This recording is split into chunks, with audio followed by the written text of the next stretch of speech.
the artist Banksy, I think we all know this story. Sorry if I stole Seaton's here. His painting was auctioned for $1.3 million at Sotheby's, and then he rigged it to automatically shred. So it was shredded right after the purchase. How rock star is that? Right in front of people. So they bid on this. I think it was $1.4 million it went for. And then all of a sudden, the painting starts moving, and he had built a shredder into the frame. It's so great. And then on his Instagram, he showed how he did it. I saw that. And like the planning. Now, the ironic part, so that I was going to do the same. Andrew, is that your worst? That was my best. Oh, that was your best. Sorry, I didn't mean to cut you off. Go ahead.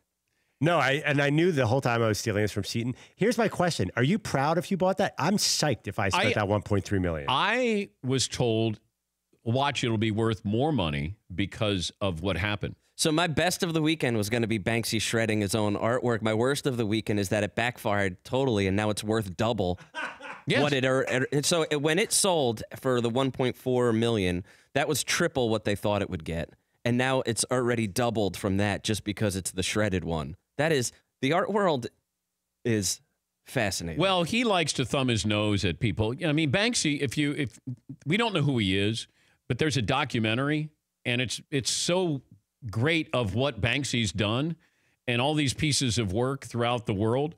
And he loves to, thumb his nose at the art world. Well, when I was in Amsterdam, they have a Banksy museum there that they're very upfront that he does not support this museum, and none of this money goes to him. Like, he's not in it, which could be a front too. But it's all done without his permission. But it is fascinating to look at the work that he's done, and sort of the messaging behind all of it is amazing. Yeah, Pauline. I think this thing is a big, big scam. I think a group of artists came up with a fake name of a fake person. They're trying to do Jean-Paul Basquiat 30 years later, and I don't believe it in any way. But Basquiat was a person. I know, but what I'm saying is they're trying to create something faux. I don't believe it's a real person. I think it's a collaboration of 3 or 4 people who created a fictitious person that can never be found. If there's no real person, you can never find this person or interview them. I'll bet you 10 years from now, a story comes out that this was 4 or 5 artists who said, let's do something where you can really make something big, make some money off it, and it's working. All right. I'd take the opposite. Because they do talk about a person. Banksy shower of shame. Yeah.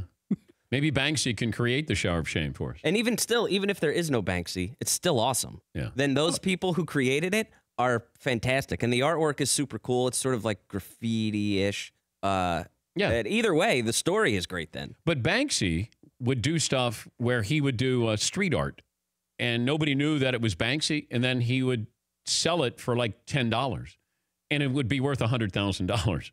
But he just wanted to know if somebody would buy this art on the street, not knowing it's a Banksy. Because as soon as you say, oh, it's a Banksy, then they go, oh, $1 million. And so these people bought these street pieces of art for like $20. And they're worth, hundreds of thousands of dollars. For more Dan Patrick Show, tune to Audience Channel 239 on DirecTV or download the Dan Patrick Show app.